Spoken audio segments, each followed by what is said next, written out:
Good morning. This is the Aggieland Backyard Church. My name is Marcus Roberts. I'm on the back porch and it's time to read the Word.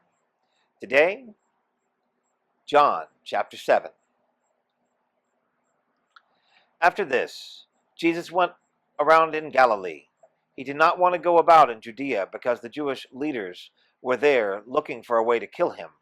But when the Jewish festival of tabernacles was near, Jesus' brothers said to him, "Leave Galilee and go to Judea, so that your disciples there may see the works you do. No one who wants to become a public figure acts in secret. Since you are doing these things, show yourself to the world." For even his own brothers did not believe in him. Therefore Jesus told them, "My time is not yet here. For you, any time will do. The world cannot hate you, but it hates me because I testify that its works are evil. You go to the festival. I am not going up to this festival because my time has not yet fully come." After he had said this, he stayed in Galilee. However, after his brothers had left for the festival, he went also, not publicly, but in secret. Now at the festival, the Jewish leaders were watching for Jesus and asking, "Where is he?" Among the crowds there was widespread whispering about him. Some said he is a good man. Others replied, "No, he deceives the people." But no one would say anything publicly about him for fear of the leaders. Not until halfway through the festival did Jesus go up to the temple courts and begin to teach. The Jews there were amazed and asked, "How did this man get such learning without having been taught?" Jesus answered, "My teaching is not my own. It comes from the one who sent me. Anyone who chooses to do the will of God will find out whether my teaching comes from God or whether I speak on my own. Whoever speaks on their own does so to gain personal glory, but he who seeks the glory of the one who sent him is a man of truth. There is nothing false about him. Has not Moses given you the law? Yet not one of you keeps the law. Why are you trying to kill me?" "You are demon-possessed," the crowd answered. "Who is trying to kill you?" Jesus said to them, "I did one miracle, and you are all amazed. Yet because Moses gave you circumcision, though actually it did not come from Moses, but from the patriarchs, you circumcise a boy on the Sabbath. Now, if a boy can be circumcised on the Sabbath, so that the law of Moses may not be broken, why are you angry with me for healing a man's whole body on the Sabbath?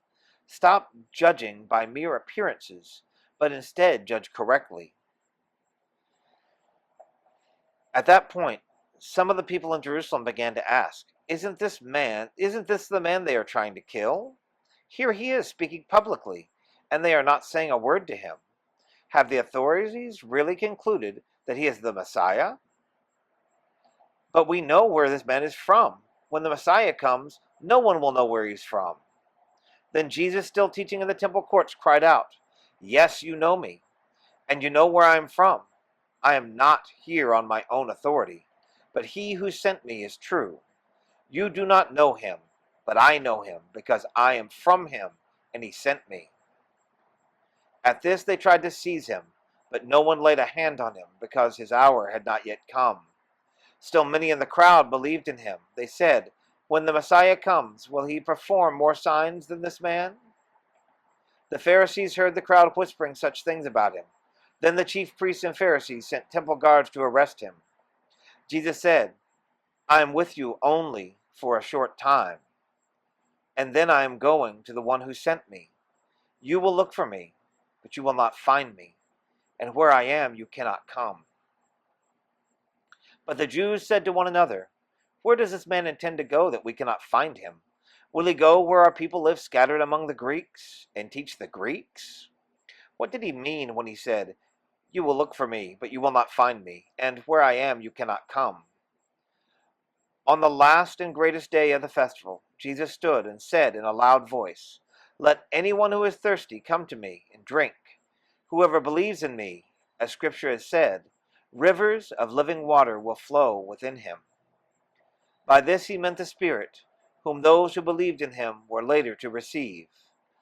Up to that time the Spirit had not been given, since Jesus had not yet been glorified. On hearing his words, some people said, "Surely this man is the prophet." Others said, "He is the Messiah." Still others asked, "How can the Messiah come from Galilee? Does not Scripture say the Messiah will come from David's descendants and from Bethlehem, the town where David lived?" Thus the people were divided because of Jesus. Some wanted to seize him, but no one laid a hand on him. Finally, the temple guards went back to the chief priests and the Pharisees, who asked them, "Why didn't you bring him in?" "No one ever spoke this way, the way this man does," the guards replied. "You mean he has deceived you also?" the Pharisees retorted. "Have any of the rulers or the Pharisees believed in him? No, but this mob that knows nothing of the law, there is a curse on them."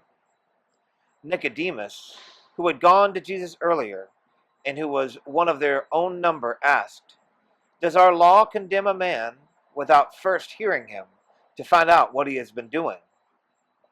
They replied, "Are you from Galilee too? Look into it, and you will find a prophet does not come out of Galilee." Then they all went home. That's the word of the Lord for the day. Have a great day.